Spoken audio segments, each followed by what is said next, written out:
Family, आप सभी लोग का स्वागत है हमारे चैनल में बबीता के जलवा में।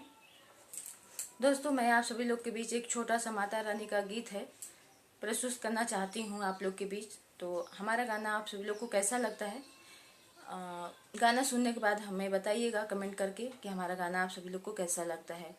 तो दोस्तों, चलिए शुरू करते हैं गाना। देखिए गाना कैसा रहता है, आप लोग इसे पूरा सुनिएगा तब गाना समझ में आएगा आप सभी लोग को, और समझ भी आएगा और अच्छा भी लगेगा। चलिए गाना शुरू करते हैं। राधे राधे। मैया रानी के भवन में हम दीवाने हो गए। मैया रानी के भवन में हम दीवाने हो गए। माता रानी के भवन में हम दीवाने हो गए। एक तो माँ के पैर सुंदर, दूसरे पायल सजे। एक तो माँ के पैर सुंदर, दूसरी पायल सजे। तीसरा महावर लगा, हम दीवाने हो गए। मैया रानी के भवन में हम दीवाने हो गए। माता रानी के भवन में हम दीवाने हो गए। एक तो माँ के रूप सुंदर, दूसरा साड़ी सजे। एक तो माँ के रूप सुंदर, दूसरा साड़ी सजे। तीसरा गोटा लगा है, हम दीवाने हो गए।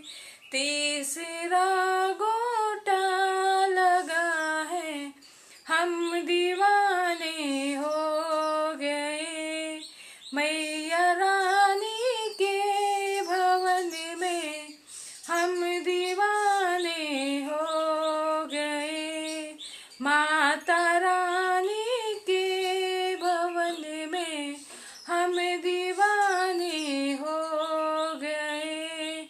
एक तो माँ के रूप सुंदर, दूसरा बाला सजे।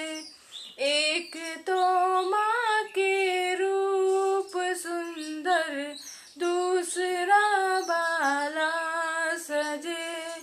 तीसरा माँ का मुस्कुराना, हम दीवाने हो गए। तीसरा माँ का मुस्कुराना, हम दीवाने हो गए। मैया रानी के भवन में हम दीवाने हो गए। माता रानी के भवन में हम दीवाने हो गए। एक तो माँ के कान सुंदर, दूसरा झुमके। मैया रानी के भवन में हम दीवाने हो गए। माता रानी के भवन में हम दीवाने हो गए।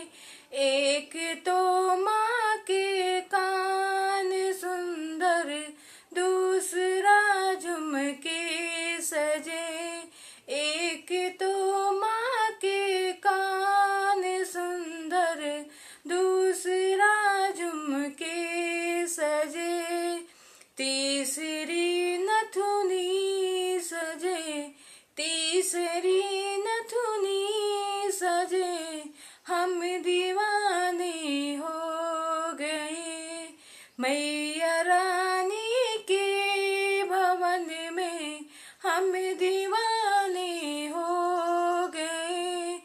माता रानी के भवन में हम दीवाने हो गए।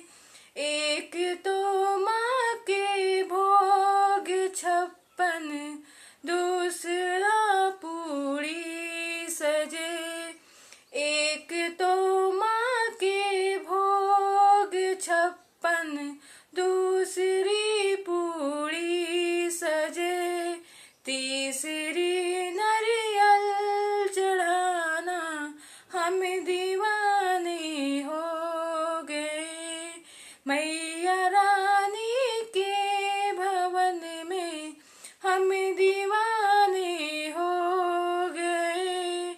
एक तो माँ के भोग 56, दूसरा पूरी सजे। तीसरा नारियल चढ़ाना हम दीवाने हो गए। मैया रानी के भवन में हम दीवाने हो गए।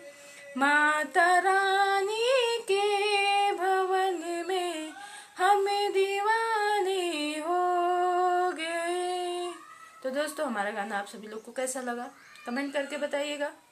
तब तक के लिए राधे राधे आप सभी लोग को।